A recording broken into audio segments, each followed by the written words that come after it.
Assalamualaikum warahmatullahi wabarakatuh. Om Swastiastu, Namo Buddhaya, salam kebajikan sahabat-sahabat dimanapun juga berada.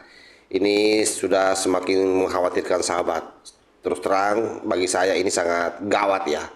Seorang wakil menteri yaitu Bung Noel yang dulu dikenal sebagai loyalis Jokowi garis keras ya. Karena orang ini dulu adalah ketua Joman.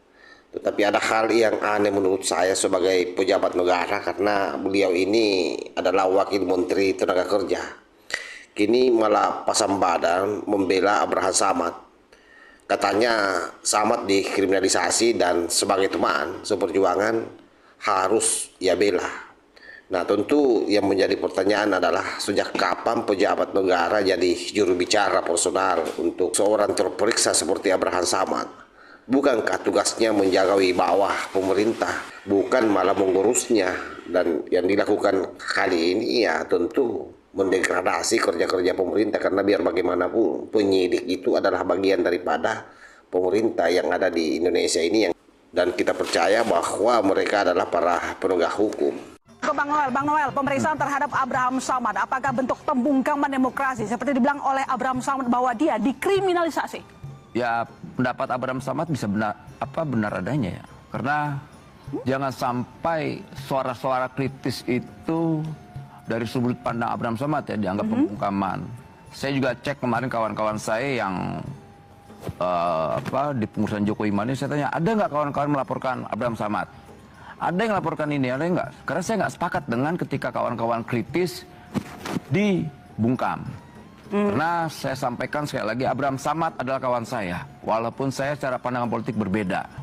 Dan saya pada posisi yang tidak sepakat dengan pembungkaman itu. Apalagi ada proses kriminalisasi. Tapi apa yang disampaikan Bung Ade tadi, ada sebuah peristiwa yang menjadi aduan masyarakat dan polisi yang paham soal itu. Kan kita juga tidak bisa menyalahkan apa yang menjadi tugas kepolisian. Gitu loh. Kita di 98 dulu berjuang sepakat bahwa jalan demokrasi yang terbaik adalah bagaimana penegakan hukum. Itu salah satu poin yang paling penting. Jangan sampai juga kita punya komitmen dalam proses penegakan hukum, malah kita membiarkan proses penegakan hukum itu sendiri. Itu. Tapi itu kedua, saya juga ingin menyampaikan bahwa jangan sampai proses yang sangat primitif masih kita iakan. Misalnya ketika ada perselisihan hukum sengketa, kemudian kita main teror, dan itu kita tidak suka. Hari ini kan terbuka semua. Misalnya sahabat saya, ini sahabat perjuangan saya, Abraham Samad, sahabat perjuangan saya, dan saya sampai detik ini sahabat beliau, dan saya hormat dengan beliau, dan kawan-kawan yang lain saya hormatin sikap politik mereka, gitu. Jadi ya tinggal nanti dijawab dalam proses peradilan. Itu yang langkah yang paling baik lah. Jadi abang setuju bahwa apa yang terjadi terhadap Abraham Samad merupakan pembungkaman demokrasi. Nah sekarang apakah abang juga setuju bahwa Abraham Samad tengah dikriminalisasi? Itu kan sudut pandang yang bisa harus kita lihat ya peristiwanya. Tapi dari hasil pemeriksaan, dipanggil, begitu protes, dan ini di podcast, dia sebagai tuan rumah. Abang setuju atau enggak dengan pernyataan teman abang, Abraham Samad? Ya soal kriminalisasi pasti nggak setuju dong. Nggak mungkin dong saya melihat kawan seperjuangan saya kemudian dikriminalisasi, nggak mungkin. Saya nggak akan. Garis saya adalah garis perjuangan saya. Saya tidak akan pernah membiarkan kawan-kawan seperjuangan saya walaupun beda pandangan dikriminalisasi. Sebagai wakil menteri, saya kira ucapan Noel ini bukan lagi sekedar obrolan warung kopi ya. Itu membawa beban institusi negara, bos. Biar bagaimanapun juga kamu ini adalah wakil menteri. Dan ketika kamu mengatakan bahwa Abraham Samad dikriminalisasi, secara tidak langsung itu terus terang meremehkan kerja-kerja penyidik Polri yang sedang menjalankan tugas. Saya kira ini bukan sekedar salah bicara, ini sudah melukai profesionalitas penegakan hukum kita. Jadi betul-betul Noel ini mencoba mendegradasi sebenarnya kerja-kerja polisi. Dan sahabat-sahabat harus tahu ya, bahwa Noel dulu ini selain dia pendukung berat Pak Jokowi, dan saat Pak Jokowi terpilih menjadi presiden, dia pernah diangkat menjadi salah satu komisaris di negeri ini. Tapi apa yang terjadi? Dia pernah membela jubir FPI, yaitu Munarman. Kita mungkin masih ingat semua, dan hingga akhirnya apa? Dia dipecat sebagai komisaris. Jadi sahabat-sahabat bisa membayangkan bagaimana memang orang ini sebenarnya sangat tidak konsisten. Sama pada saat Pilpres 2024, awalnya dia mendukung Ganjar, lalu kemudian tiba-tiba dia melompat ke Prabowo.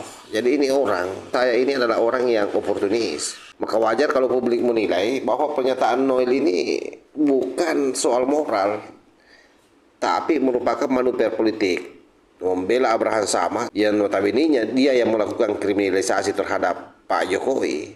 Buat saya ini hanyalah trik basi untuk mencuci dosa hukum jadi drama politik.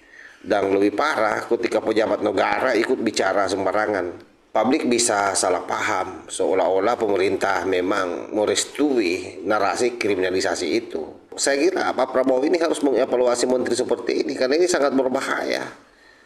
Karena terus terang mendegradasi kerja-kerja kepolisian, dan polisi ini adalah bagian daripada negara yang bisa diharapkan menegakkan hukum. Jadi sekali lagi pernyataan Noel ini sangat jelas, ini sangat cacat logika. Dia lupa bahwa dirinya bukan lagi aktivis jalanan yang bebas berkoar-koar, tetapi dia adalah seorang pejabat yang harus menjaga marwah hukum. Kalau terus begini, ini publik hanya akan menilainya sebagai politisi labil. Bayangkan dulu Jokowi mania, sekarang malah jadi jubir kaum pemburu panggung yang menghinakan Pak Jokowi, yang memfitnah Pak Jokowi. Aduh, luar biasa kau ini Noel. Ini betul-betul kau kena peribahasa ini. Seperti air yang beriak tanda tak dalam. Semakin kencang kau bicara soal kriminalisasi, semakin tampak bahwa argumenmu itu kosong alias nol.